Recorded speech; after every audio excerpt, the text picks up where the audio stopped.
অত্যাচার জুলুম বন্ধ করিবার লাই তাই চাইতে কি আমরা যারা যারা এরা আসছেন তারা তাইদের প্রোগ্রাম বানাতে সুন্দর করে এরে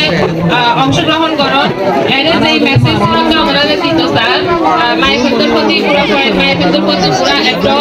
পুরো যেখানে আছে এখানে প্রতি জুলুম অত্যাচার বন্ধ করিবার লাই ওনারা ভালো করে মেসেজ ছিল এবং নিজের ঘর নিজের কমিউনিটি নিজের জায়গা নিজের এলাকা চলতে যেটাই হতে আর নারী নির্যাতন নারী জুলুম দেখতাম সাথে সাথে হতে এর প্রতিবাদ করছম এবং এর রিপোর্ট করিবার চেষ্টা করছম তাহলে হতে আর বেকুনে মিডিয়ারে নারীর প্রতি যে জুলুমিন আছে যে নির্যাতন আছে যে সহিংসতা কিন আছে ইনারা বন্ধ করে পাইছো বুঝতে পারছি না ঠিক আছে তাহলে আমি বেশি হতা আর হতে লম্বা না বুঝছম শেষ করছো আমরা বেকুনে এরা এসছো না তাহলে আমরা বহুত বহুত শুকরিয়া এবং ইনশাআল্লাহ আমরা আশার মধ্যে আরো ভালো কিছু আসবে জম বেকুনে একটু ফেরতি এবং আর যারা উল্টে বেকুনে এই প্রোগ্রাম বানাইতে আয়োজন করছি বেকুনে ধন্যবাদ আসসালামু আলাইকুম মহিলা এবং নারী